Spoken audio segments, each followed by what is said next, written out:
encuentra agravada por la obsolescencia de las instituciones reguladas en el Código de Comercio. Por lo tanto, se produce una tensión permanente entre la praxis y las instituciones o las fórmulas codificadas. Este trabajo analiza los elementos que ponen en entredicho la forma código para concluir que la existencia de un código de comercio o de un código unificado, civil o mercantil, siempre y cuando adaptado al tráfico comercial, con fuentes de derecho adecuadas, como por ejemplo una regulación de una costumbre sine lege, es necesaria para contar con principios generales que conformen un sistema de derecho comercial, el cual permita reconducir a los juristas, prácticos, legisladores, entiendo por tal al legislador de la ley especial, a soluciones justas. Una vez que se ha establecido la necesidad de un código, ya sea autónomo o bien unificado, se llega a la necesidad de demostrar cuál es la institución que va a obrar como punto central del sistema jurídico comercial, como matriz de los principios que estructuran dicho sistema. En este trabajo se pretende demostrar que la empresa ha llegado a ser dicha institución y que por lo tanto debería obrar como centro de imputación de las relaciones reguladas por el Código. Paso a continuación a examinar los elementos que cuestionan la forma código. Vale decir, el derecho consuetudinario, el cual siempre ha sido importante en el ámbito mercantil y en la actualidad asume características de transnacionalidad, o sea, es un derecho consuetudinario global, y la descodificación. Todos estos fenómenos se verán que son, en todo caso, correspondientes, están relacionados.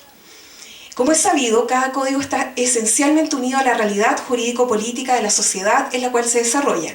En el ámbito comercial, las codificaciones que comenzaron a generarse a partir del siglo XIX dejaron espacio al derecho consuetudinario porque la elaboración de normas privadas siempre ha jugado un rol significativo en la vida económica. El cuerpo de reglas relevantes para el comercio está conformado por un mixto de normas originado en iniciativas públicas y privadas o a través de la cooperación de ambas. Esto se ha llamado naturaleza binaria del derecho comercial, es un término acuñado por Beistock, que es uno de los directores del Max Planck de Hamburgo, el cual tiene raíces. Este derecho comercial se le llama que es un derecho binario porque tiene raíces autoritarias y anárquicas. Vale decir, es un derecho que viene establecido muchas veces por el poder público, como se ha dicho en este seminario, pero siempre se sale por la tangente, porque primero el derecho consuetudinario, la autonomía de la voluntad son muy importantes, y luego porque es imposible ir siempre regulando todo lo que sucede en la realidad mercantil. Esta naturaleza binaria del derecho comercial se manifiesta en el surgimiento a partir de fines del siglo XX de un número importante de compilaciones de derecho mercantil que contienen el llamado soft law, reflejo de la lex mercatoria internacional. Un ejemplo de esto son los principios de UNIDROIT sobre contratos comerciales internacionales. Tales principios son la concreción de un compromiso tácito de los operadores internacionales de obedecer a la razón y a la justicia por la vía convencional con el objeto de mantener una relación que puede generar rédito. Como dijo el profesor Puga, el derecho comercial nunca ha quedado encasillado en la ley nacional al mismo nivel del derecho privado general. Por lo tanto, el código en el ámbito mercantil siempre es excedido por la costumbre, y por eso digo que el derecho consuetudinario pone en entredicho la forma código, porque siempre se sale por la tangente, tanto la autonomía de la voluntad y luego el derecho consuetudinario que está formado por las prácticas comerciales de los comerciantes o empresarios, en este caso nacionales, y en la actualidad por la costumbre transnacional. El segundo elemento que cuestiona la forma código es la llamada descodificación. Este término fue inventado en 1978 por un jurista italiano llamado Natalino Irti. Él escribió el libro La Edad de la Descodificación. Según me comentaba el profesor Massi, él lo conoce perfectamente y tuvo la oportunidad de conversar en numerosas ocasiones durante la escritura de este libro. Y la descodificación tiene un significado muy particular. No se trata de leyes especiales o extravagantes, como se ha dicho, que salen del código, porque los códigos nacen con, a sabiendas o es inminente a un código la existencia de leyes foráneas. La descodificación es entendida como una pluralidad de microsistemas inspirado cada uno de estos microsistemas en sus propios principios y poseedor cada cual de su propia lógica. Un buen ejemplo de esto son las leyes que vienen a romper en muchas ocasiones las leyes nacionales, esas impuestas por la Unión o la Comisión Europea a las legislaciones nacionales. Un buen ejemplo es el caso de la buena fe en Inglaterra. Como ustedes saben, el Common Law no acepta como criterio general la buena fe. Sin embargo, son las directivas internacionales, entre ellas voy a citar una, la European Community Directive on Unfair Terms in Consumer Contracts, vale decir, la directiva de la Comunidad Europea sobre términos que no son unfair, que no son correctos en materia de derechos de los consumidores de 1993, que impuso a la legislación inglesa consagrar la buena fe en materia de los consumidores, aunque alguna noticia ya se tenía desde 1977.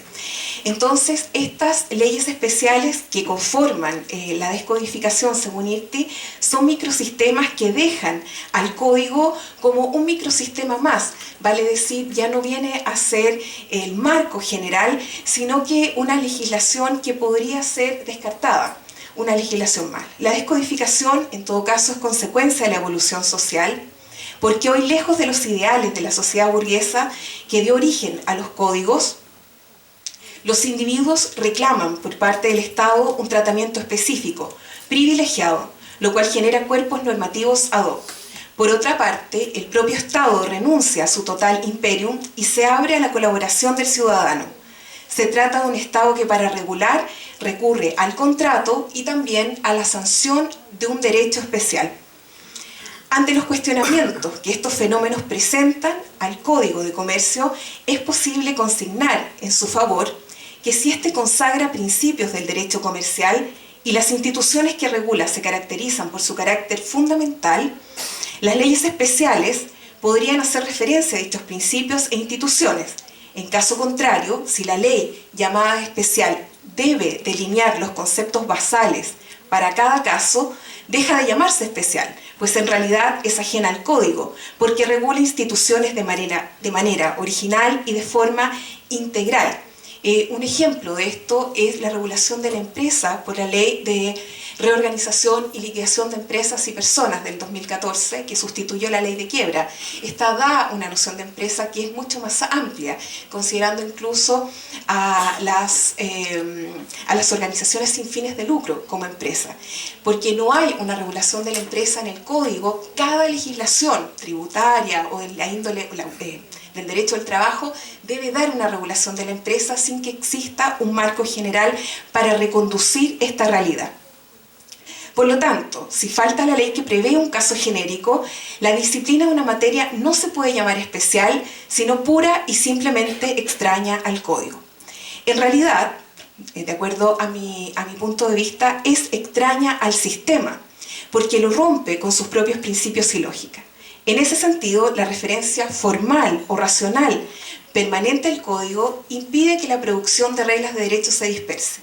Se estima que el código redunda en beneficio de la estabilidad, la continuidad y la coherencia de los conceptos y de las estructuras jurídicas y entonces de la seguridad jurídica, porque como fenómeno histórico representa la congruencia entre la justicia material y los requerimientos éticos y socioeconómicos de la sociedad en la cual se inserta. El código y el Código de Comercio en particular es un fenómeno esencialmente histórico. En la actualidad, el código debe adecuarse a la institución que está generando las relaciones del comercio y al contexto supranacional que lo domina.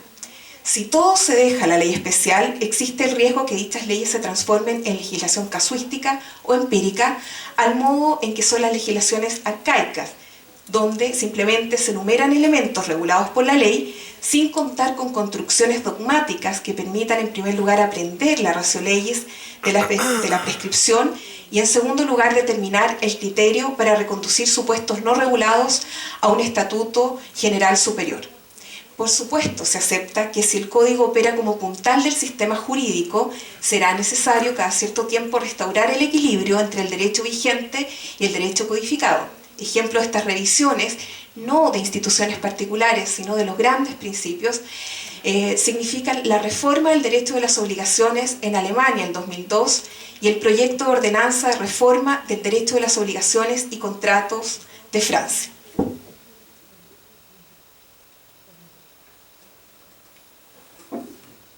Para lograr la adecuación del código a la realidad comercial, aquel debe contener normas que permitan a los comerciantes certeza suficiente respecto al negocio actual y sus consecuencias, y al mismo tiempo un nivel de flexibilidad tal que permita a los comerciantes conducir sus negociaciones, pero también ofrecer sus propias soluciones, de manera de gestionar su negocio conforme a sus necesidades presentes y futuras. Ante tales requerimientos, se plantea la integración al Código de Comercio, por una parte, como una posibilidad, una opción, la integración de los nuevos microsistemas que han surgido dotados de principios y métodos de interpretación propio. Por ejemplo, un ejemplo podría ser las leyes que van a surgir cuando se instaure y empiece a regir el llamado TPP. El valor de esta solución reside en ofrecer gran parte del derecho comercial en un solo libro, como sería la codificación a derecho constante del derecho francés. Sin embargo, como lo dijo el profesor Guzmán en su presentación, en su discurso inicial, eso sería simplemente de manera formal un código. Jamás va a formar un sistema de derecho comercial y no puede entenderse como un código de derecho comercial en estricto sentido, en el verdadero sentido de la palabra código. La otra posibilidad, que es aquella que yo defiendo en esta ocasión, en esta ponencia, es la estructuración de un sistema que prevea de manera general los elementos comunes de todas las especialidades del derecho comercial para que sean desarrolladas posteriormente por leyes especiales o extravagantes, es decir, que vagan fuera del código. Se trataría de un código de categorías generales que configuren una estructura de derecho común comercial, y por eso es que también podría ser unificada. A propósito de principios y de categorías generales, diré brevemente, porque sobre este tema me he extendido en numerosas ocasiones, mis alumnos lo saben bien, y también en esta misma testera, que la globalización del comercio, la estandarización de la producción y el progreso tecnológico han hecho del contrato mercantil un instrumento legal de colaboración entre las partes. Por lo tanto, la noción de buena fe cooperación, la única que se adecua a la experiencia del comercio actual, debería ser incorporada como principio rector del Código de Comercio o de un Código Unificado moderno y obrar como fulcro de sus instituciones. Queda aún pendiente determinar qué materia o qué institución va a delimitar las materias sujetas al código, ya que se dijo que un código sería conveniente. Se postula que un código de comercio moderno debería incardinarse en una institución que en los hechos obre como centro del tráfico mercantil. En la práctica, la empresa obra como dicho eje. Por lo tanto, me refiero a continuación a la empresa porque la reflexión acerca de esta reafirma la opción por un código como forma de fijación del derecho comercial. El concepto actual de empresa es fruto de una evolución desde el siglo XIX, donde la empresa se entendía como una empresa de negocios o intermediaria entre el productor y el consumidor final, ha evolucionado hacia una empresa industrial del siglo XX, donde, como se sabe, el productor se pone en contacto con el consumidor de manera directa. Hoy ambos tipos de empresa, la de negocios y la industrial, encierran aquello que se entiende como empresa. El empresario pasó, por lo tanto, de ser un especulador de riqueza a uno que produce directamente para el mercado. Allende de la relevancia económica indiscutible de la empresa, desde el punto de vista jurídico, esta es una institución de normas comerciales. Desde mediados del siglo XX, el desenvolvimiento de actividades de la empresa se liga en forma exponencial a su colaboración con otras, En consecuencia, se ha producido una variación del foco desde la consideración del acto específico hacia el contrato y en particular, y más adelante, hacia la relación contractual. Ya no se tiende a mantener el acto o el contrato, sino la relación entre las partes contratantes. Este nuevo enfoque de la relación, más que en el acto, y la consecuente necesidad de flexibilización de las normas que rigen el contrato, ha generado una revalorización de la autonomía, aún más, una revalorización de la autonomía de la voluntad en el derecho comercial. Un agente propulsor de este nuevo contexto regulatorio es precisamente la empresa. La dinámica de los cambios acelerados y profundos que se produjeron como consecuencia de la intensificación del comercio determinó que el derecho comercial y las necesidades económicas se distanciaran. Por lo tanto, los operadores del mercado comenzaron a regularse ellos mismos. Tomaron las riendas del asunto a través de contratos estándar y a través de regulaciones de las asociaciones de comerciantes. Las primeras áreas que desarrollaron regulación propia fueron el transporte y los seguros. Dado que las empresas concentran cada vez mayor poder económico, han masificado las técnicas de contratación creadas o adaptadas a sus necesidades por ellas mismas. Como resultado, las empresas han llevado a cabo la armonización del derecho privado a través de un ordenamiento legal distinto a aquel nacional y aquel transnacional emanado de los estados. Esta es la llamada Lex Mercatoria Moderna. El curso seguido por esta Lex Mercatoria Moderna es muy interesante. ¿Por qué? Porque posteriormente esta Lex Mercatoria ha sido codificada, entre comillas. Hay un libro de un autor alemán que se llama Klaus-Peter Berger, que se llama The Creeping Codification of the Lex Mercatoria, porque para conocer esta Lex Mercatoria han tenido la necesidad, entre comillas, de establecerla a través de principios, los principios europeos sobre contratos, los principios de UNIDROIT a que he hecho referencia. En África hay una realidad que se llama OJADA, que también establece en forma codificada esta Lex Mercatoria transnacional.